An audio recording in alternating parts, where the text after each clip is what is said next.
Hey, how you feeling about automated robots doing the talking for you? It sounds crazy, but it's here. Stay tuned. We'll talk about it on this episode of The Buyer's Mind. Welcome to The Buyer's Mind, where we take a closer look deep inside your customer's decision-making mechanism to reverse engineer the perfect sales presentation. Now, please welcome your host, Jeff Shore. Well, greetings, everyone. Welcome once again to The Buyer's Mind. I am your host, Jeff Shore, and the podcast where we figure out the way that people want to buy, all those little nuances. When we know the way they want to buy, then we can change our approach to make it easy for them to do just that. I am joined, as always, by our show producer, Paul Murphy. Murph, you ready to get your mind blown just a little bit with all things technology, especially as it relates to automatic conversations or automated conversations with customers. Do you like the idea? Does it scare you? What are you thinking? It seems so impersonal. I don't know what to think about it. It really, like I said, it seems impersonal. Well, listen, you and I are roughly the same age. We're in the same generation. And so we look at these things a little bit quizzically. I have a feeling that my kids and your kids, Murph, would probably look at it and they would say, cool. And right now, as the younger generations are sort of leading the charge, I'm very open-minded to this, and I want to hear what works and what makes things easy. Because on the one hand, I look at it and I say, well, I'm a relationship guy and I'm an old school guy. And on the other hand, I don't know about you, Murph, but I'm like, yeah, the less I need to talk to people when I'm out running errands and doing my shopping and buying stuff, the easier it is for me. And I'm down with that. I'm Amazon Prime all the way in my thinking these days. Do you agree? Do you disagree? What are you thinking? Totally agree. The less I have to interact, the happier I am.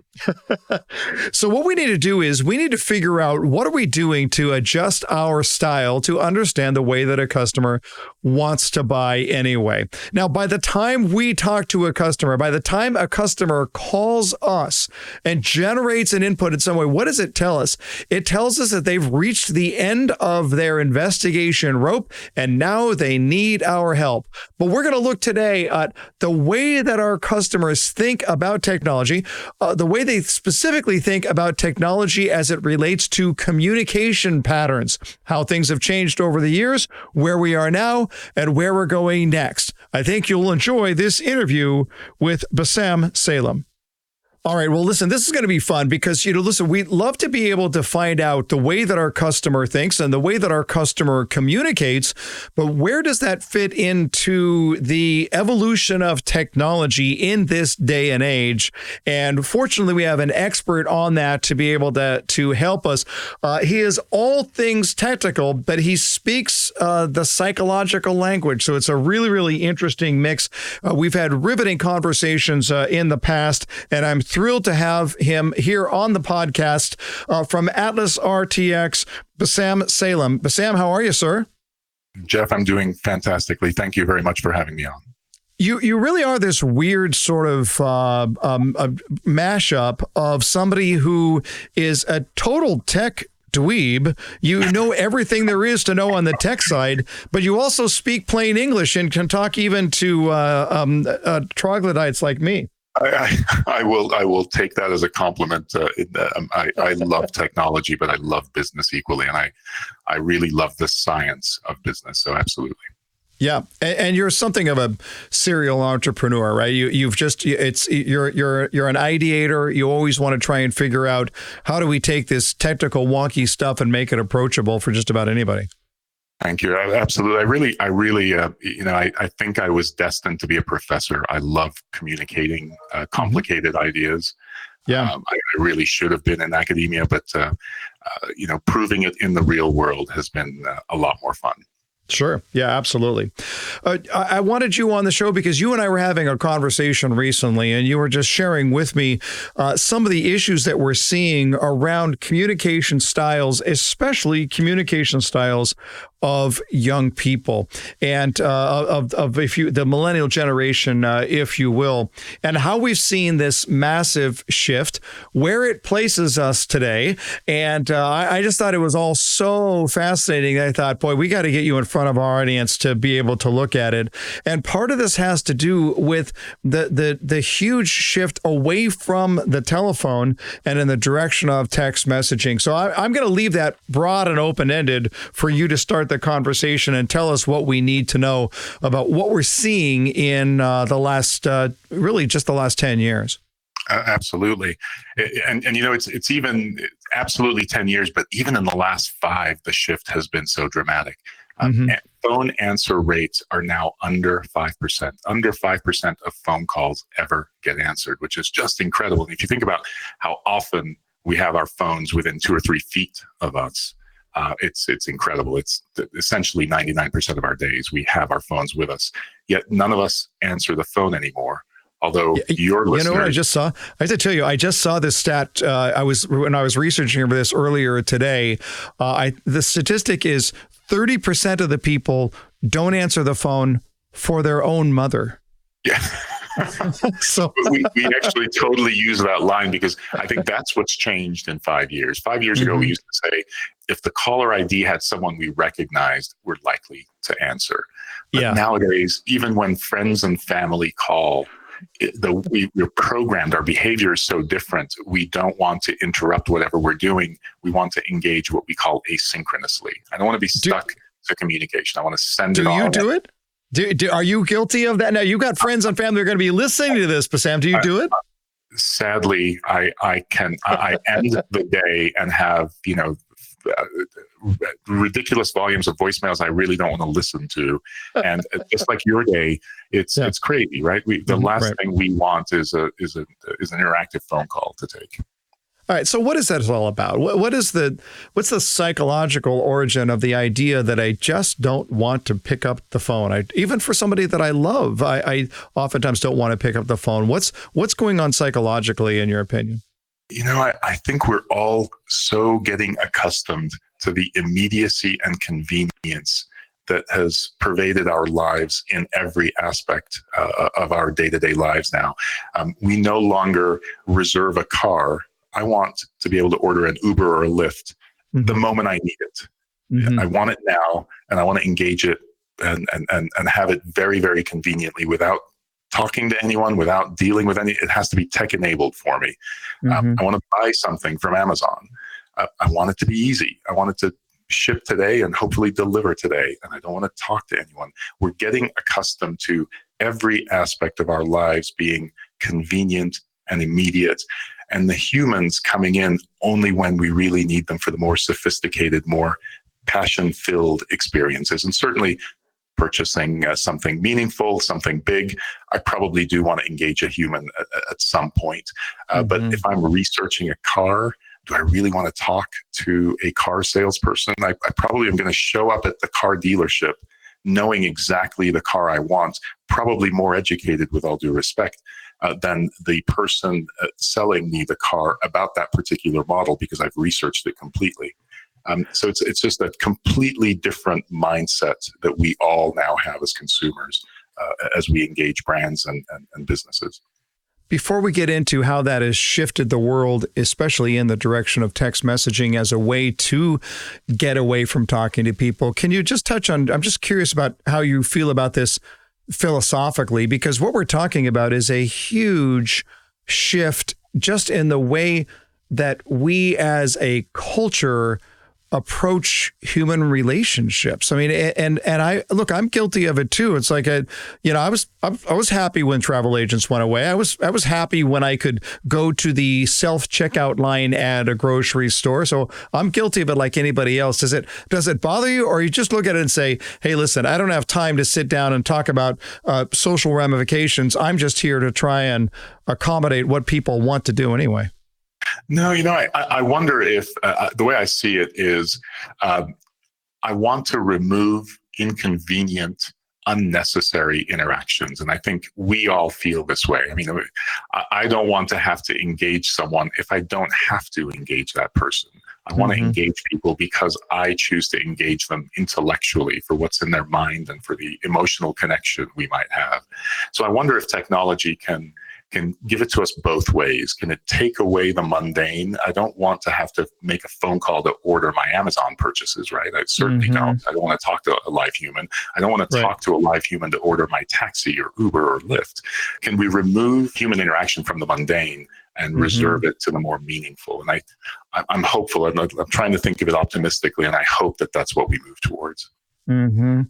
As we've moved away from the phone call, then it's kind of funny to me because I used to tell people I get so many calls. If you want to reach me, you just call me. Just call me. And then I'd get so many calls. I said, if you need to reach me, you got to email me because I'm getting so many phone calls. And then eventually I started to get so many emails. I said, if you need to reach me, you need to text me because there's just too many emails. It's going to get lost. Now what I find is I get so many texts that I tend to look at it and say, I'm going to forget that text. It's going to get buried in a string. If you really want to reach me, call me because nobody calls me. I'm going full circle on this, but let's talk a little bit about text messaging because first of all, I know this is up your alley at AtlasRTX, but talk a little bit about text messaging and the phenomenon of text messaging. And as you say, it's really just over the last 5 years that text messaging is just such a part of the fabric of our entire country. I don't think we've seen a phenomenon like this in a long time. Not at all, absolutely. And mind you, let me address something you just alluded to head on. Sure. Even text messaging will have a lifespan, and there will be something next. But I do believe that whatever it is, we're moving increasingly to more real-time methods of interaction that allow us to be at arm's length from the other party. So this notion of email being too slow. I don't want to send an email that's going to take 5 hours for someone to notice and 2 days for someone to reply to. An SMS, they will see immediately. It's instant. But likewise, it doesn't obligate them to answer this particular second. It gives them that latitude, that arm's length time frame, and some latitude there. So I think the notion of real-time messaging is here to stay, and whether real-time messaging from text evolves to real-time messaging over video, perhaps, which is my prediction on the next sort of communication. If we between friends will be exchanging little video clips that capture the moment more, capture our emotion more, and capture that message. And that evolves. It's no longer text. It's video messaging, but it's still the same exact principle. It's real time. As it's happening, it allows the responder to have latitude in their need to respond back without locking them down in a conversation. Yeah. It's interesting. We're seeing that right now. My daughter is in Germany, and she and my wife just have the relationship where they talk every day. But now you've got time zone issues, and it's not cheap to pick up the phone anymore and just call. And they're using an app. I think it's called, it might be called Marco Polo, I think. But they do that. They will have an entire conversation by video chat, simply going back and forth and exchanging these video emails, and they get to see each other's face, and it's a really, really rich relational way to go. So I guess we're already there to some extent. My question is, there has to be an immediacy to text messaging, because in this day and age, we're getting so overwhelmed with text messaging that I don't know about you, but I feel a little text fatigued. So for me, it's probably not something I'm going to carry through the rest of the day. It's something that I want to handle right now and then move on with my life. It's if you look at the volume of texts you're getting that are relevant versus irrelevant, and then compare that to the number of phone calls and emails that you get every day that are relevant versus irrelevant. At least for the average American, the vast majority of texts today are meaningful and intentional, which is fair. It's very, very different. It's almost as if we've been paying these spam callers over the last 6 to 12 months to call people, and I swear we're not, but it's gotten so bad that literally I don't even want to have my phone to ring. I don't even know why we bother. Might that happen with texts? in 5 to 10 years, if not managed well? Absolutely. But right now, it has the highest fidelity of any medium that we all use. Yeah, that was something that really stuck out in our conversation before. When you referenced the open rate of SMS messaging and how quickly that happens, share that with us. Absolutely. So right now, the latest metrics are under 5% of phone calls are ever answered, under 18% of emails are ever opened, whereas 98% of text messages are seen within 2 minutes of their transmission. So 98%, essentially all text messages are seen within 2 minutes. That's just open rate comparison, apples to apples. When you then add on a response rate, it's utterly shocking. I mean, you leave a voicemail for a phone call, and less than 4% of voicemails are ever returned. Email response rates are in the single digits. So when you multiply single digit percents times under 18% open rates, you're getting 0.0 something open rates. Whereas with text messaging, and we are seeing this, having done it for years now, and it's only getting better. We're still getting better, so the adoption's increasing, not decreasing. Essentially 100% open rates and 60, 70, 80% response rates. So it's just orders of magnitude different in terms of an ability to engage with someone. Bassam, do you see this as, how much of this is a generational thing? Or are we seeing it through all generations? Really, really good question. Very astute. And that's another thing that's changed in the last 5 years. I think 5 years ago, we were saying it's millennials, and we Gen Xers and baby boomers were a bit different. Nowadays, 82-year-olds are still texting with their 50-year-old kids and 20-year-old grandkids. Everybody is texting. I will concede one thing that we should all note. Gen Xers and baby boomers are still willing to make phone calls if it's the only avenue available. So if I see a 1-800 number, I grew up with 1-800 numbers. I know I know the model. I'll call it. It's not comfortable, but I'll do it.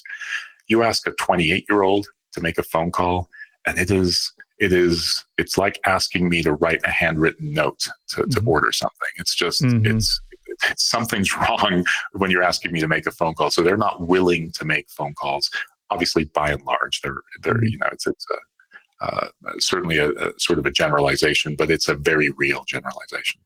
Now let's get deep into your lane and the work that you do specifically, because you shared a statistic that half of web traffic that converts to a text action, that is when a customer or consumer actually takes an action via text messaging, it's going to take place after 6 p.m. and there's a pretty good chance that there's nobody there to receive this. And we see more and more the instant chat options that pop up on websites while we are on that site perusing around. Hey, can I help you? That sort of thing. But a lot of that is going to take place when they've set the snooze button on there. So this is a real issue because you got a lot of people who are doing their shopping at the exact time when the people they might have a question for are not around. That's a pretty pervasive issue, is it not? Yeah, absolutely. We're seeing it across the board, across verticals. So it's not just one industry or another. 40 to 50% of consumer traffic is happening after 6 p.m. and before 6 a.m., plus or minus for time zones, obviously. Right. So it's and if you think about how much we consume content on the internet, after work and before work the next day, it's if you're looking for a home or looking for a car or looking for a new iPhone, much of that is going to happen equally likely in the evenings as it is during the day. And you hit exactly the philosophy that we really espouse, which is, can we use technology to augment the human, to make it so the human doesn't have to work 24/7, so the human can take a break and let the automation, let the computer system take charge for a little bit. Is it as good as the human? Absolutely not. But can it do some of what the human would otherwise have to do and let them take a break and then come back and engage when the moment is right? And the answer to that is an emphatic yes. So that philosophy of AI or chatbots and humans being better together, and the combination being meaningful is really the philosophy that we espouse. It was interesting. A few months back, Google came on to show their new toy that they were experimenting with, and the idea that actually, I don't know if you remember this presentation where a guy came out and he played a recording of a bot voice actually making a dinner reservation, and do you remember that? It was like, oh man, this is cool. This is where we're going to be, 5 years from now. As it turns out, we're already there.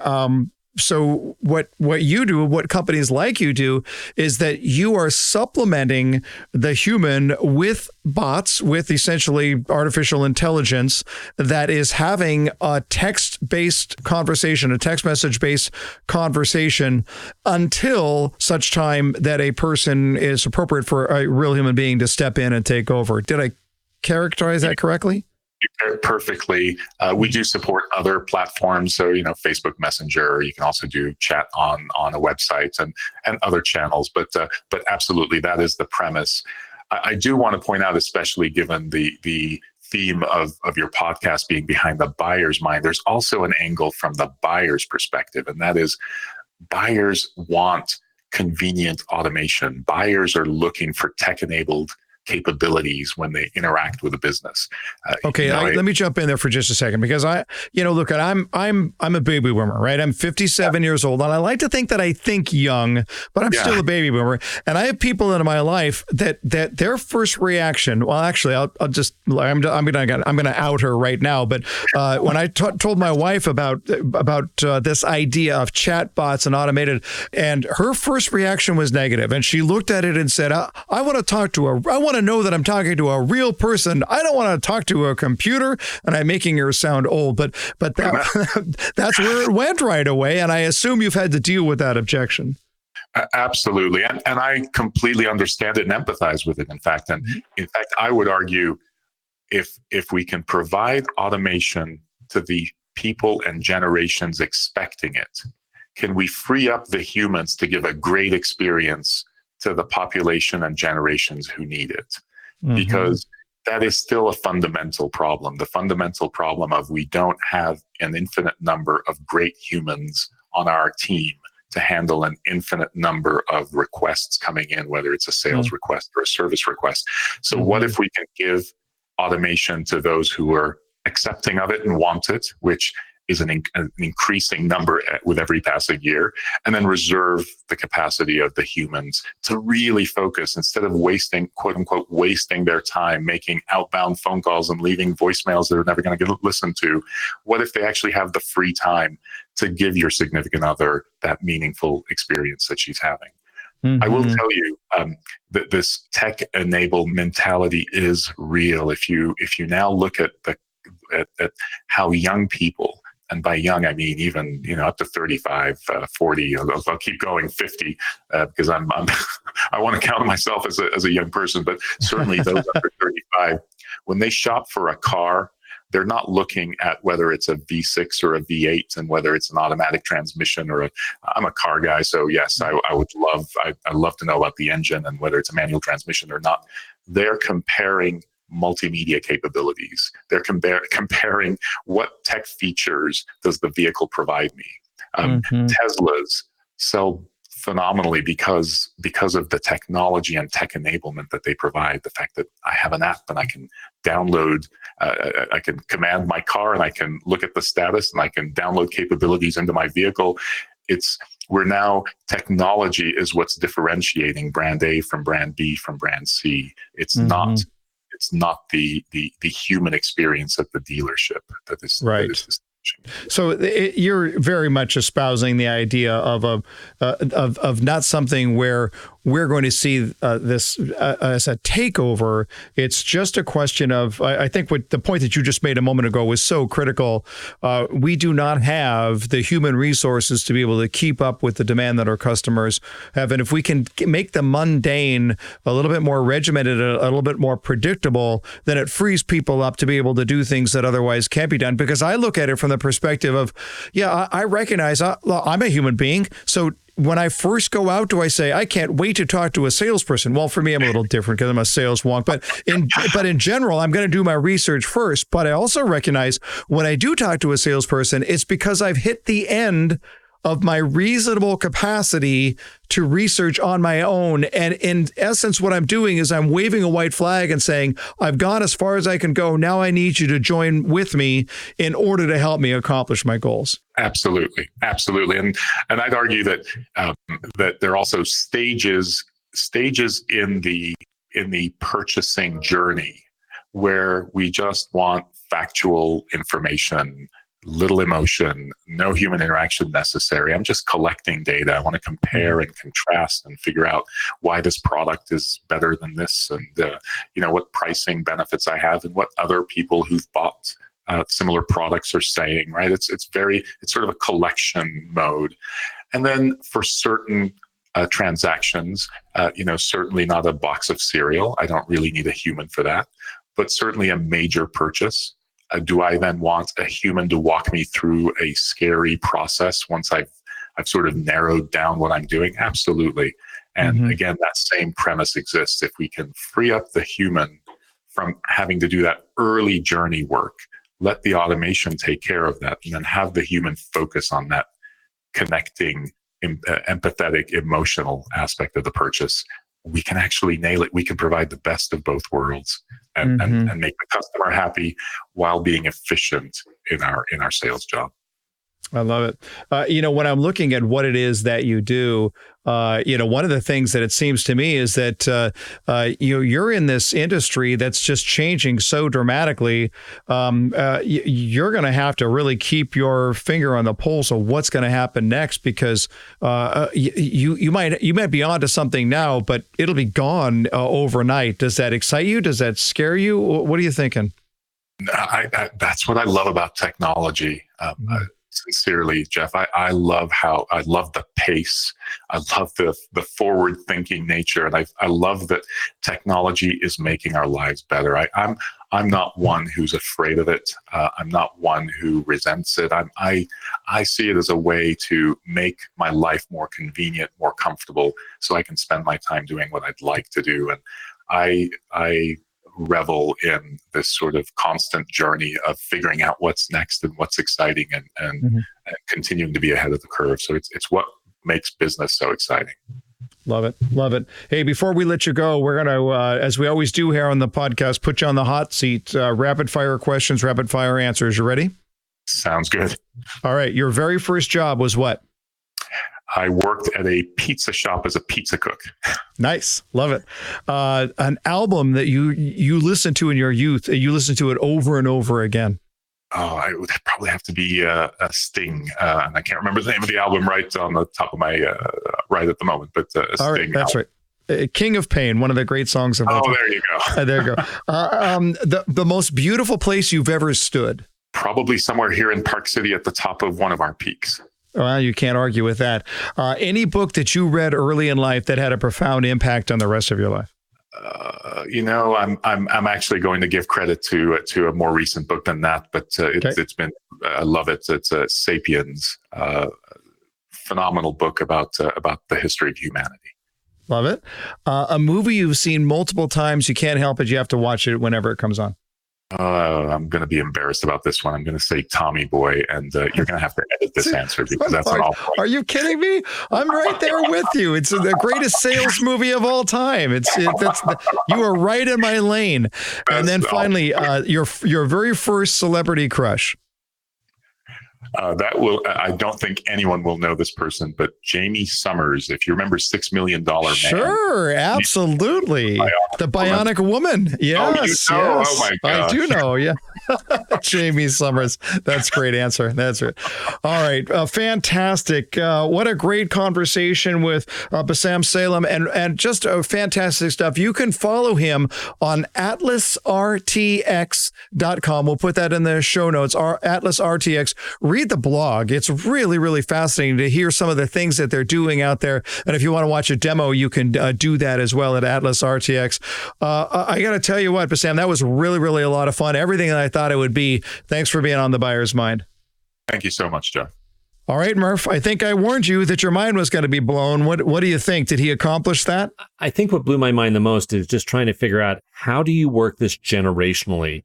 Because as a salesperson, you're trying to deal with young people in their 20s to, people as old as my dad in their 80s. How do you accomplish that? And it's quite a challenge. Yeah, I agree. And I think that that's a warning, actually, if there are millennials, for example, who are listening right now, but they are selling to people who are baby boomers. The shift that has made things normal to them is not necessarily normal to baby boomers, right? Generally, when we look at it, we go, hey, baby boomers, you got to adjust to the way that millennials are doing business these days. And that's true. But the converse is also true. The millennials have to be able to look at the baby boomers and say, boy, you know what? Maybe they're a little slower to be able to adopt the newer changes that are been taken on. So there's no question. There's that idea of being nimble is really, really important. Murph, your general thought on Autobots as ways to communicate with your customer. Thumbs up, thumbs down, based on what you just heard from Bassam. What are you thinking? It's just amazing to see how it works. And I think I have to give it a thumbs up, at least to give it a try. Sure. Well, listen, if I can talk to somebody, if I can get some questions answered now, and of course, it's largely going to depend on how effective the Autobots are. But if I can figure that out, if they can figure it out and they can help me, hey, I want information and I want it right now. How I get it is of secondary importance. But I want to point something out to our sales professionals who are out there on the front lines. Those who are actually going to talk to customers. What I'm hearing more than anything else is that what we are dealing with right now is proof positive that by the time you have an actual conversation, your customer is so well informed that they have exhausted their efforts to learn everything they can. And now, what does that mean? It means they need you, and they need you desperately. So you've got to make sure that your mindset is right as a sales professional. You've got to make sure that you are in that position of being able to say, here comes somebody who needs my help. They've done what they could do, and this is where I step in. If you want to be a star now, the opportunity is to let the internet, to let the Autobots, to let anything that's automatic or automated, let it do its thing and take care of all the mundane. You know what's cool about that? It frees you up to be able to talk about the fun stuff, the cool stuff, the interesting stuff. It allows you to be able to take this conversation to a higher level because you don't have to worry about all of the small little details that have already been ascertained. I think this makes it fun. This is, to me, it's not a threat to salespeople. What this is to me is to take care of all of those. Like I go back to my days in sales and I think, how often did I have to answer the same question over and over again? Not anymore. Those questions are already answered. This should be the fun time. So I want to encourage you to look at it from that side. And if you're a frontline salesperson, ask yourself, what do I bring that an automated service doesn't? What do I bring that a website doesn't? What do I bring that a brochure doesn't? How can you differentiate yourself and look at it and say, there are things that they'll never be able to do that I can do right now? How do I stand out? Not just to complete the picture, but to take it to a whole nother level. This is exciting stuff, and it's the way of the future anyway. But when you understand the way that your customer makes decisions, it gives you the opportunity to be able to adjust your style to make it easy for them to do what they want to do anyway. That's what we talk about all the time here on The Buyer's Mind, and it certainly came true today. So there you have it, another episode of the podcast. Thanks so much for your support. We will talk to you next time, and in between now and then, go out there and change someone's world.